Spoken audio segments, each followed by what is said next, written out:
In the world of men's style, fit is subjective. It's subject to trends. Some years, slim or even skinny fit is all the rage, and sometimes, like right now, looser fits are in style. But when it comes to men's suits, there are certain things that are objectively wrong. Pants that are 3 or 4 inches too long look bad on anybody. An oversized jacket that's too wide in the shoulders is gonna make you look like a kid playing dress up. And while it can be tricky to find a suit that fits really well, it's not rocket science. After you watch this video, you'll know how to nail all the different aspects of a suit, specifically 11 different areas that will make you look and feel like $1,000,000. Okay, before we talk about how a suit should fit, we gotta answer the question, what is a suit? A suit is simply when your jacket and your pants are the same color and they're made from the same fabric. So that's what we're talking about today, but keep in mind that the proper fit for a suit jacket or suit pants is the same for like a sport coat, blazers, or odd trousers. So you can use what you learn in this video for your suits, but also your business casual get-ups. You might be asking, does suit fit really matter? It does, because the thing is, an ill-fitting suit is actually one of the least flattering things a guy can wear. Doesn't matter how expensive it was, or what color it is, or what kind of fabric it's made from, it's not gonna do you any favors if it doesn't fit. It's gonna make you look careless and sloppy. I see this all the time at weddings, especially with like rental tuxedos and suits.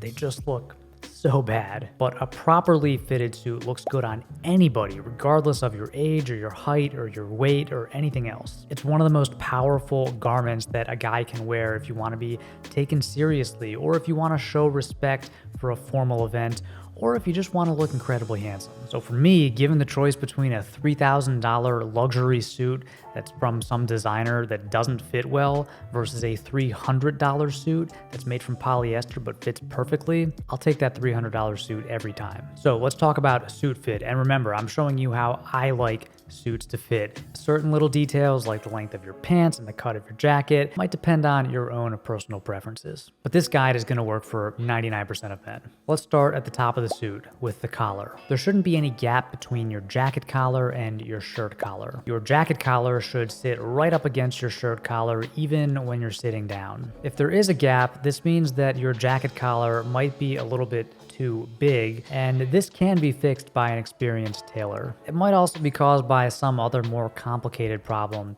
So if you're buying a suit off the rack, make sure that the collar fits properly and that there's no gap.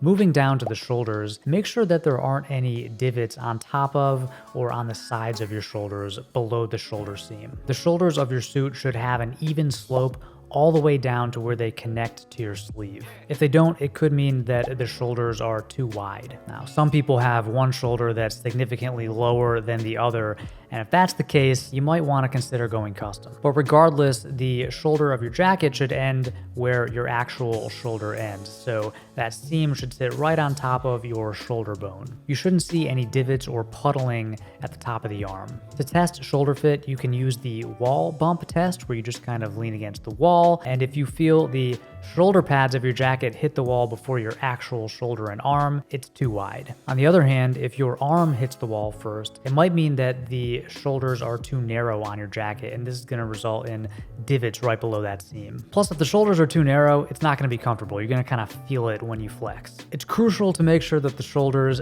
fit well when you buy a suit jacket or a sport coat, because this cannot be fixed at the tailor. Similarly, on the back of your jacket, if you see any horizontal stripes or you feel any pulling when you kind of do this with your arms, it means that the top of the back is probably too tight. There's not enough material there, and that can't be fixed at the tailor either. Okay, moving down, let's talk about the armhole. You want the armhole to be as high as possible without feeling tight or restrictive. Counterintuitively, a higher and smaller armhole actually allows for easier movement. If you button your jacket and you lift your arms up and the jacket immediately starts raising up with your arms, the armhole is probably too big and too low. Unfortunately, many off-the-rack suits, especially here in the US, have very large and low armholes because they're meant to fit as many men as possible. Again, this can't really be fixed at the tailor. If you do have problems with armholes off the rack, try going custom, but don't go overboard. You know, if you feel the kind of seam in the fabric up in your armpit and it feels a little restrictive, it's probably a little too small.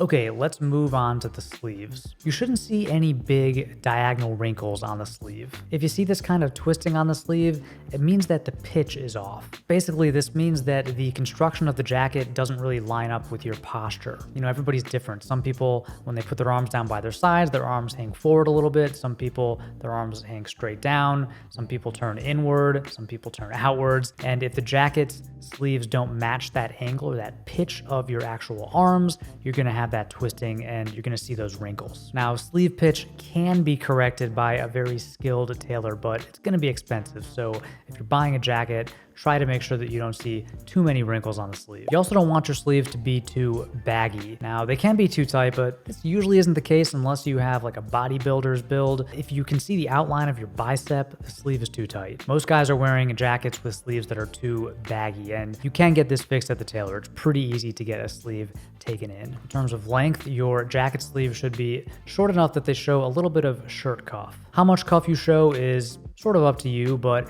anything from just a little sliver to about 1/4 inch will work for most guys. It's pretty easy to get your sleeves shortened at the tailor, but keep in mind if they have functioning buttonholes, you'll be limited as to how much you can shorten them without having to remove the buttons. Okay, let's look at the torso. Now, when I button a suit jacket, I like to feel just a little bit of compression, a little light squeeze around my midsection. You don't want a pronounced X-shaped wrinkle right on the front of your torso. That means that your suit jacket is probably too tight. But some subtle pulling, a subtle X shape is really not that big of a deal. Another sign that your jacket might be too tight is if the lapels are popping out, creating a space between each lapel and your chest. Now, on the other hand, many guys are wearing suit jackets that are just too roomy. So if you see a lot of loose fabric or vertical wrinkles on the front of your chest or torso, or you feel like your jacket is just kind of hanging there in space away from your body, it's probably too big. The fix is easy. You simply have the waist taken in. Okay, let's talk about jacket length. The traditional rule is that a suit jacket should be long enough to cover your butt,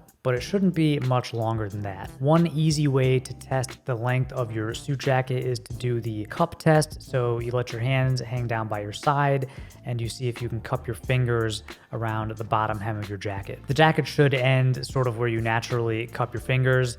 If you can't reach the bottom of your jacket, it's definitely too long. Keep in mind, it's totally fine to wear slightly shorter jackets. A lot of my jackets are a little bit shorter. They don't quite reach the bottom of my butt. I can very easily cup them, and I kind of like the look. I think it works for my build. But if you're trying a suit on in the store, the cup test is a good place to start. Let's move on to the pants. Suit pants, like all pants, should stay up without a belt. Speaking of belts, why not just ditch the belt? I actually prefer side tabs or even suspenders for my suit pants. And if you do wear suspenders, you can actually go with a slightly looser waist because the suspenders are going to hold your pants up.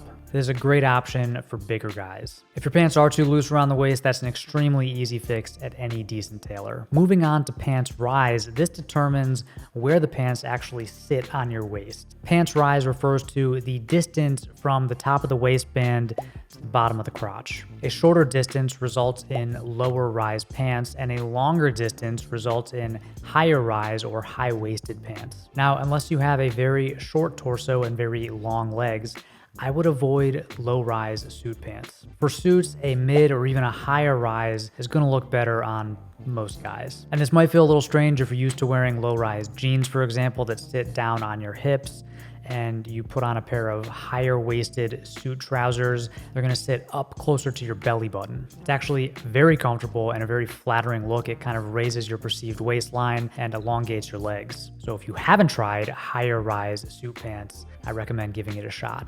Now, around the seat and the hips, you want to avoid the saggy diaper butt look. You've probably seen this before, guys wearing suit pants that kind of sag a little bit in the back. Now, I'm not saying your pants should be so tight that they're uncomfortable, but they should sit relatively close to your hips and butt. On the other hand, if you don't skip leg day, you might find that some pants are a little too tight in the seat and the butt, and that can't be fixed at the tailor. So buy pants that are comfortable at the hips and the crotch and the seat, and then you can always have them taken in a little bit. Now, through the leg, you know your pants are too tight if your front pockets are flaring out. If you find that that's often the case, you might want to try pleated pants. These add a little bit of extra room and flexibility around the hips. Pleats are a great choice for guys who are carrying around a little bit of extra weight in the midsection, or if you just like to squat a lot. But if you're a smaller or slimmer guy, Don't rule out pleats. A lot of my suit trousers have a single pleat in the front, and I actually really like the look, and I find them to be really comfortable. Your pants should have a gentle taper from your thigh down to the leg opening around your ankle. They shouldn't hug your thighs or knees or calves. You shouldn't see any wrinkling around the knee, but they should follow the shape of your leg, which means they're going to have a little bit of taper. And finally, let's discuss pants length. Now, if you've researched this or if you've ever bought a suit, you've probably heard the term pants break. Break refers to how long your pants are and how much of your pants sit on top of your shoe. For 99% of guys, 99% of the time, you're going to want to have slight break, which is often called partial break or quarter break. This means that your pants fold just a tiny bit on top of your shoe. You can also opt for the no break look, which is where your pants just barely kiss the tops of your shoes, and I actually really like this look. I think it's great, especially for shorter guys. But if you go with no break, you want to make sure that your pants are pretty slim and have plenty of taper below the knee. Now, if you go any shorter than no break, you're going to end up with a cropped look. It's not great for formal wear. If you go much longer, you're going to end up with full break. This is a bit more conservative and traditional, and it's not a great look for most guys unless you're really going for that old school look. If you do opt for more break, like a full break, make sure that your pants aren't super tapered. You're going to want more of a straight cut. In general, more taper looks good with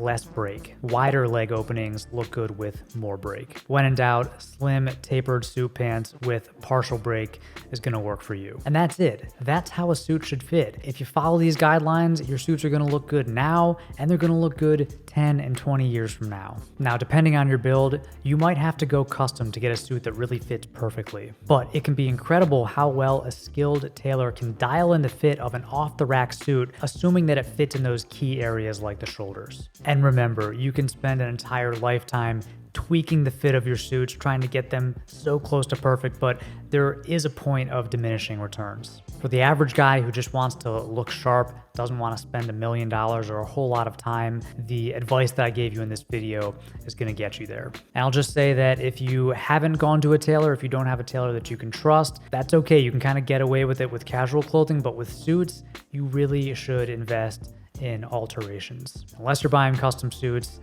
a tailor is going to be worth every penny. Even with my custom suits, I still get them tailored most of the time. And if you have any questions for me, let me know in the comments section. Thank you as always for watching, and until next time, stay stylish.